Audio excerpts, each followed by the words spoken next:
We would hope that So- the Schusters would go down and. But they never would. They Was there a never, basement? ever- There was a basement that you had to go to? Yeah, well, we had to go No. downstairs and it was about 2 feet off the ground. You had to get down on your Oh. knees and it would always be cold and dark and probably rainy and you'd have to go down there and replace the fuse. And I think Mother always bought the fuses. I don't think the Yeah, Schusters the ever paid Schusters, a nickel for They the would fuses. be out for 6 months and those guys wouldn't do it. And we'd be really quiet to pretend like we weren't home. The only thing we got out of Max was he worked in a theater. And we'd get to go see movies once in a while. Yeah. He let us into movies. Yeah, I think he was assistant manager or yeah, something. the Fox Oakland. Yeah. How about painting the apartment?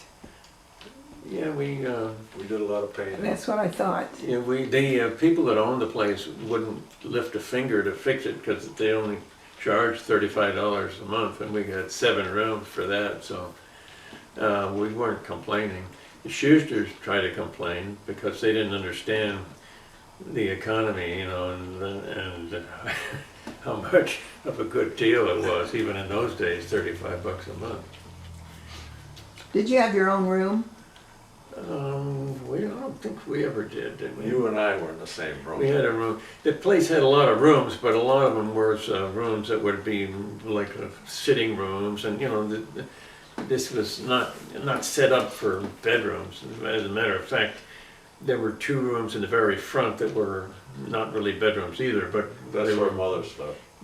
But that's where she slept. And we had what was a bedroom. Ours was Yeah. a real bedroom. We only had one bedroom, but it had all this space, but there was only You know, one but bedroom. that's okay. It didn't bother us No. to. Did you have your own bed or share a bed? Oh, yeah, no, we had our own bed. And it wasn't a big room, really. No. But it was okay. You've talked a little bit about your neighborhood and your neighbors, and you could walk to school, and your friends were pretty close around, Yeah, and you had friends come to your apartment. yeah. When you went on a typical walk around your neighborhood, what is different that you might see today? What was different then and now? Well, there wasn't a freeway going through town like there is now. I mean, now I don't think we couldn't walk the same streets that we walked in those days because the freeways cut through Oakland. But the houses are Actually- still the same. You can go through there today and see the same. The grammar school that we went to, I did drive by there a couple of years ago, and it's been totally. Santa Fe. Yeah, it's Yeah. Santa Fe School. I don't know what. I think it's even got a different name. Yeah. And the same thing with the junior high. Woodrow Wilson I is know, I heard that called was gone. something else now. Yeah. It's gone, isn't it? There's a school there, Oh, there and is. I'm not sure. It had a different name on it. You I get just- there more often than I do. I never get, Well, No, I was around there. I had to kill time for some reason, and I just drove around all the whole neighborhood. And Oh. it's, that school has. I was, trying to get the configuration of the school, and it's just been torn down. The junior high, and I guess the grammar school too. How about the automobiles? Well, Nobody had a car then, did they? no, when we grew up, we never had a car until Paul bought the Ford with his. Model A. Yeah. And then later you got that 1947 Ford. Right. But people walked, Christmas time came, you wanted a Christmas tree, you walked a couple blocks to where there would be a lot. Or a bus, or a Uh, streetcar There before was that. some kind of stores all the way around, the streetcar or bus if you wanted to go downtown or anywhere. Everybody did, you didn't think about it. So you started preschool and you went to grade school, junior high. Now was junior high, what was the break? Preschool, and then you went so many grades in elementary, then did you change to junior high? Well, the preschool I went to was called, wasn't called a preschool, but I just said that because that's what it was a nursery school is what they called it. And that's for little kids, taking care of little kids is what it was. And it was subsidized by the government because this is Depression times and there was no money, nobody had any money, and the lunch that they gave you was whatever was surplus vegetables or whatever they could, it just I remember them giving me rhubarb all the time, which all kids would hate sour rhubarb, and I hated it. But anyway, that's my memory is we got it every day, but that probably isn't true. Anyway, our grammar school went to the 6th grade, and then junior high was 7th, 8th, and 9th, and I don't know why we had the 9th grade included in junior high, but that's your first year of high school, and so our high school was only 3 years. I don't know why either, but that's the way it That's was. the way they And then worked we it. had low and high grades too. Uh-huh. So then, after high school, what was your next education process? I went to Modesto Junior College. I was, well, I didn't know what I wanted to do, so I thought, well, I better do something. I didn't really want to go to work. So, although I always had part-time jobs. I probably had 15 jobs by the time I got out of high school, little piddly jobs here and there, at least 10. And so I went to Modesto for a year and a half, lived there, and didn't ask my mother for any money. I just got a job washing dishes and ate 2 meals a day at this restaurant where I washed dishes.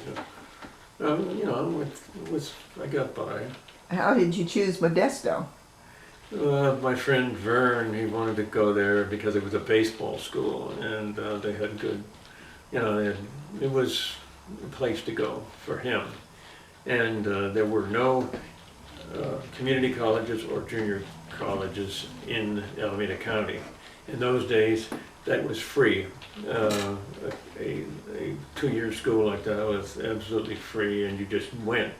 But since our county had none, Alameda County had to pay for every kid that went to another school. Oh, I didn't know that.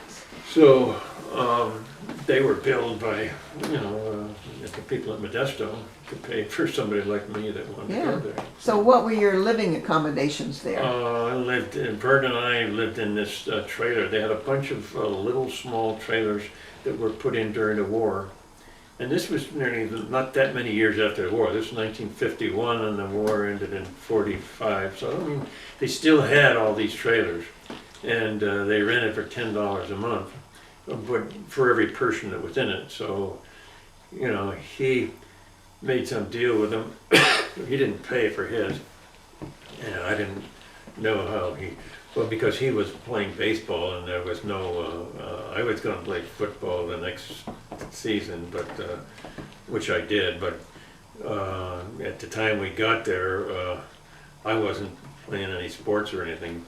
They did give me my books free. I think they had a kind of a booster club of some sort that paid this stuff out. And Vern, I know he got it, but it's $10 a month was, even in those days, it was still dirt cheap.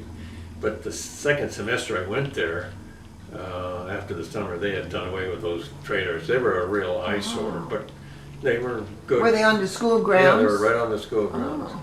And they had some apartments that you would call project kind of apartments that were built during the war, and and that's where I lived for the next 2 semesters I was there. Did your family expect you to go into college? Were they I encouraging don't you think- to do that? My mother always encouraged us to go, but she never really, you know, it's up to us, you know, and we both wanted to go. I mean, it's a good experience. There's just no getting around it. I think it's good. Did you like school? Not particularly, but Anywhere, throughout grade school, junior high, high school? I liked high school a lot because I just goofed around. My high school years were just playtime, and I got in this term play, which I thought was a great experience, and played sports and. It was playtime. What was your favorite subject? I don't think I probably had one.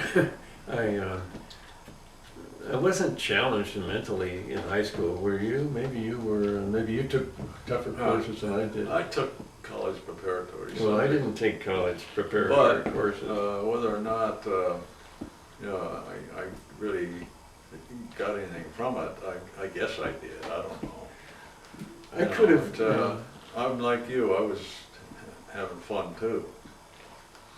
I think I could have enjoyed English if I would take, English literature or something like that, but I don't know, it just sort of cruised through the schools and never had bad grades, but never really got challenged.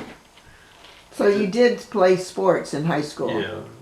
I tried out, first off, I tried out for basketball, and I made the junior varsity for 2 years, but I never could make the varsity. It wasn't, I wasn't. And what was that, football? No, basketball. Oh, basketball. And I just couldn't, I loved to play basketball, but I just was never good enough. And football, yeah, I played 3 years of football, 2 years on the varsity, but, that was fun, but, it's just, I don't know. How about any extracurricular clubs? Yeah, well, I belong to different clubs and things that just sort of goof off stuff. I mean, Name some. I belong to the Key Club, and they had a High Y Club. I can't tell you what any of these clubs did. The Key Club was affiliated with the Kiwanis, and a couple of us every month went to the Kiwanis clubs weekly luncheon, and what we did there. I mean, it's just I don't know the big purpose of that even. It was just they sponsored us anyway. I do remember that we had we did a radio program. This comes to me now. I hadn't thought about it in years, but this through this Key Club, and we made it. I don't know where the script came from, but we did this radio program. It was broadcast on one of the stations, and I was the narrator of it, but I can't tell you anything at all what it was about. Other clubs, I don't know. Now, in your senior year, weren't you class president? The student body president. Student body president. And it was fun. That was just some more fun stuff to do. Didn't have any trouble. I had to introduce the assemblies every week or every whatever. How did you do that, being a shy person? Well, I have no trouble, I still don't have any trouble talking to a large group of people if I know what I'm talking about. Or I have trouble, even now, it's a one-on-one kind of a thing. That's a totally different thing. When you're standing in front of a bunch of people, I don't know, I just didn't have any trouble with it. But, When you have your class reunions, of course, you're probably one of the key people that gather the information to have in the present day to get to. I've not, yeah, I mean, I've been on the committees, but I haven't really been very active in doing that. There's always those people that seem to want to push a reunion, except for the first couple. We've had several later, and I don't know, I don't care that much about them anymore. How did your opinion of yourself change during your school years? Oh, I hated myself all through grammar school, just for being such a shy wimp, and just I couldn't talk to anybody. I had only one friend, and he was just as shy as I was, and I just really, really disliked myself. And this kept going through about halfway through junior high, and then finally I got in with some other friends who, I got into starting playing basketball with these guys, and getting and baseball, but softball before we played before school. We played at lunchtime. We had,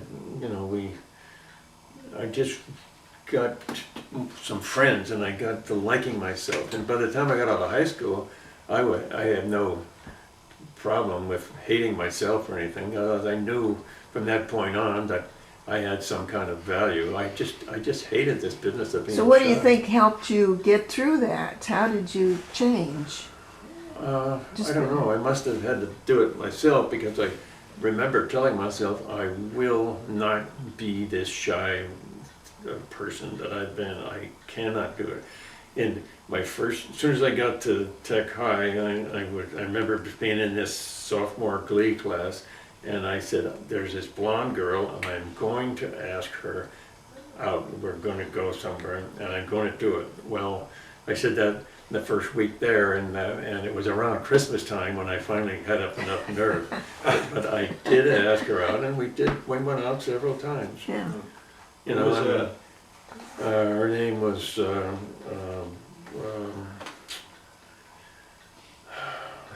a minute.